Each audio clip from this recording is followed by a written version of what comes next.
Welcome to registration procedures for the first day of school. Registration has not changed for BCHS, so we're going to save a little time this year and do this via video as things have not changed. This is our schedule for the first day of school. We'll have freshman orientation in the morning. We'll give them lunch, and then all students will be on campus for homeroom starting at 11:45. Homeroom will run about 30 minutes, and then we'll go to each period after that. All of you will receive the registration procedures that specifically talks about what to do in homeroom, what to do with no-show students, what to do in each of the classes, as well as specific teacher instructions, some reminders about early dismissal seniors and early bird class and those kind of things. So freshman orientation is in the morning. All of us will start out at 7:30 taking our staff pick, and then Link Crew will conduct freshman orientation in the gym, and we will all welcome them, welcome the class of 2020 into our gym. Make sure you pick up your homeroom packet in the main office after 8. The packet will contain the schedules for the students, the color copy, which is the official schedule, and then the students' copy. And then, of course, you'll have your homeroom roster that they have to sign, as well as your class rosters for each of your classes. The student registration information that students will need, you will have that as well in order to hand that out during homeroom. Alpha homerooms are grouped by grade, and you'll have that. So when they come to homeroom, make sure students are in your correct homeroom, and, of course, direct them to the correct one if they are missing that.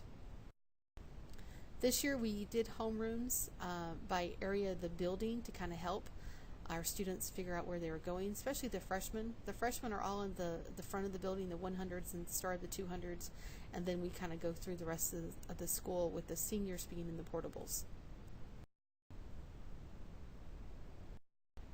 The student schedules have not changed.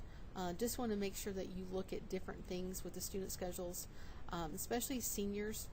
Look for open periods, first and second for some students, and then for a majority of our seniors, open 5th period and open 6th period, as this student does.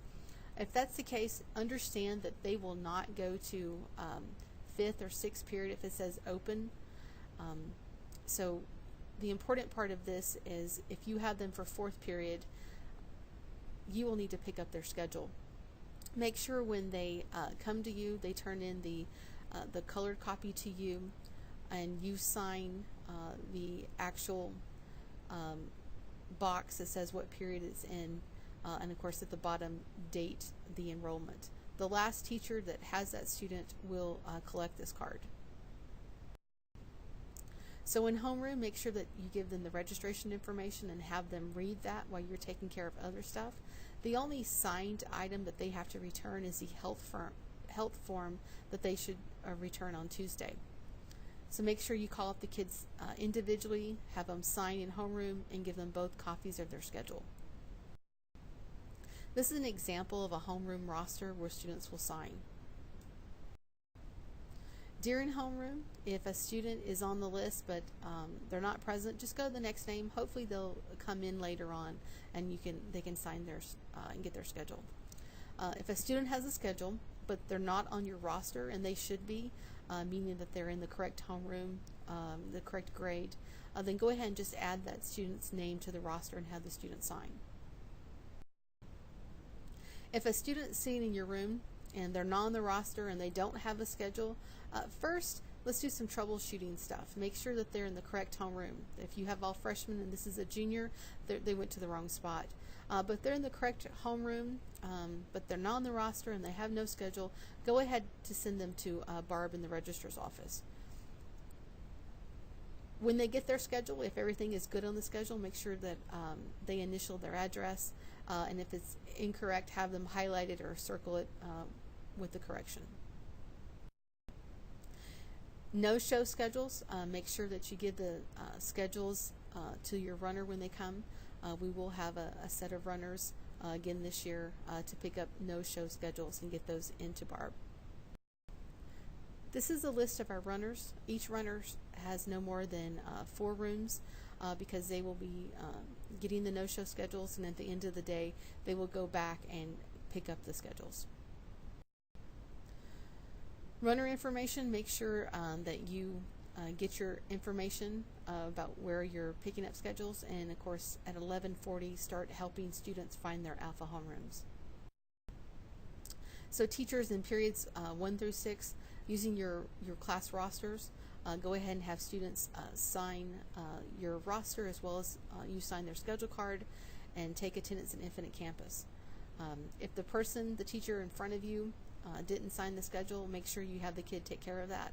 Of course, all students should have a schedule if they're in your class, so that's important. If they have lost their schedule, make sure you send them back to the counseling office to get one.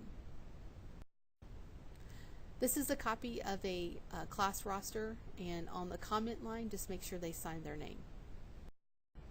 Some reminders you want to discuss with students, such as lunch procedures. Remember, lunch depends on their 4th period teacher, and so you need to let your 4th period know what lunch they have. Also, lockers are going to be starting on Tuesday. They can pick up those forms during lunch. And of course, pitcher money does not come back to the banker. It actually goes to the pitcher company, that's Dorian, on the day that pitchers are taken. So the end of the day reminder, make sure you take attendance in Infinite Campus, because Infinite Campus is live starting on Monday morning. Don't forget to hit save after each class period. The sub rosters and your student schedules have to be picked up at the end of the day by a runner, so make sure you stay in your classroom. To help with all that, please sort your schedules by color and place in numerical order. And of course, your seniors, and make sure you pick up their schedules before they leave campus, as some of them leave obviously early 5th or 6th period. On the 2nd day of school, we take attendance in Infinite Campus, and of course you'd welcome any new students and initial their schedules, and at the end of the day make sure you turn any schedules in to Barb. Also on the 2nd day of school, they'll start returning their health forms, so make sure that you bring those in as well to the main office. Have a great first day. Now, if you have any questions regarding opening procedures, registration, please make sure you email me, and I'll take care of that. Thanks.